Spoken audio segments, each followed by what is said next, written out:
So, talking about how, just astonishingly corrupt the United States has become, we don't think of ourselves as a corrupt country.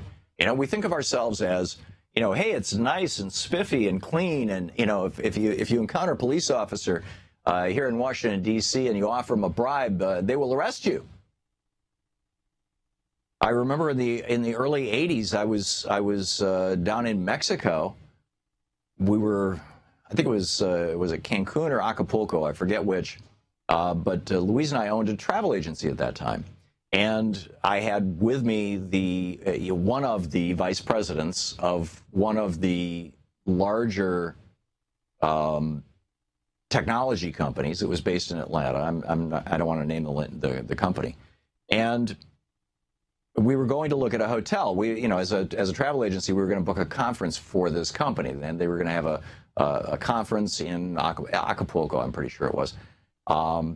And so we got to the airport, we rented a car, and we're driving into town, and there's this long stretch of freeway that's like in the middle of nowhere, and I'm going the exact same speed as everybody else. But I'm the only guy who's driving what is obviously a rental car, and I don't look Mexican.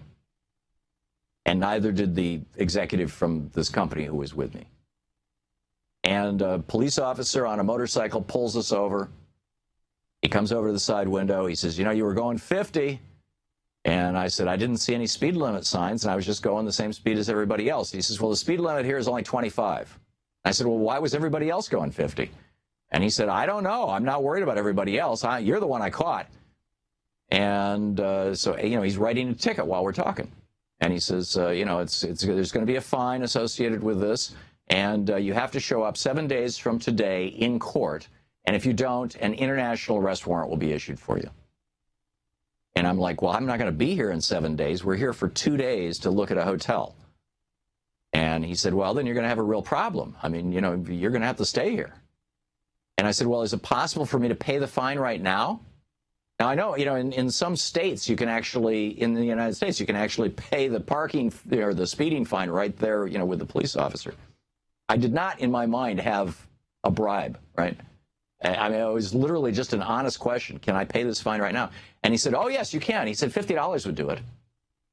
And so I got out $50, and I handed it to him, and he said, thank you very much. He put it in his pocket and very conspicuously tore the ticket in half right in front of me. And he said, well, that takes care of that. And thank you very much. Reached in and shook my hand and walked back to his motorcycle and drove off. And I'm like, I just paid a bribe. I didn't even intend to pay a bribe. That's how we think of corruption. But the fact of the matter is that the corruption that is happening in the United States is on such a far grander scale. There are some 30,000 lobbyists here in Washington, D.C. Since the Buckley decision. I mean, before Reagan, there was like 800 or 1,000 registered lobbyists in this town. Now it's like 30,000. It's mind-boggling. Before Reagan, only 5% of retiring members of Congress went on to become lobbyists. Now it's over half because it pays really well. Before the adoption of neoliberal policies, a.k.a. Reaganism, and the maintenance of those policies through the Reagan administration, the Bush administration, the Clinton administration, the Bush administration, and the Obama administration, the maintenance of those policies, to that time, we have corruptly, so I gave $20 or $50 to a guy in Uganda, and here I am confessing to crimes on the air. I don't know what the statute of limitations is, but anyhow, and $50, as I recall, to a cop in Mexico. That's nothing. I mean, 4 blocks from where I am, well, 1 block from where I am, we're right around the corner from K Street right here. And, Lobbyist Row, there are companies who are handing hundreds of thousands, millions, tens of millions, hundreds of millions of dollars in some cases to politicians, or vice versa.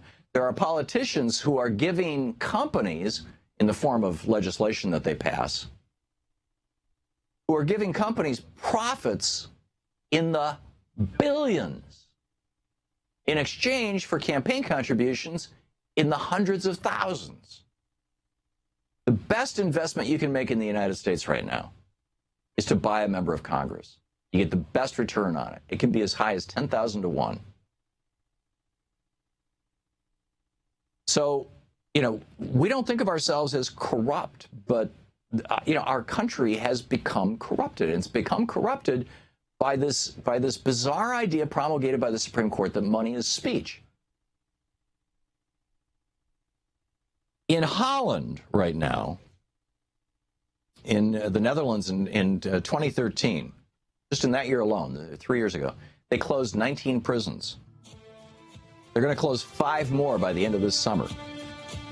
They had to import 240 prisoners from Norway just to keep one of their prisons full. Why are they closing their prisons? Well, because they can't. Number one, they relax the drug laws. Number two, they focus on rehabilitation. And number three, instead of putting people in jail, they put ankle monitors on them unless they're violent. So there's very few people in jail. You're listening to the Thom Hartmann Program. Call 202-808-9925. To the point where it's a minor industry in Holland. Now, how does that relate to corruption? Well, our prisons are growing. Why? Because we've got a private prison industry lobbying Congress. To watch more clips from our programs, hit the Watch More Videos button over here. And please be sure to hit the handy-dandy subscribe button so you'll always be up to date. Tag, you're it.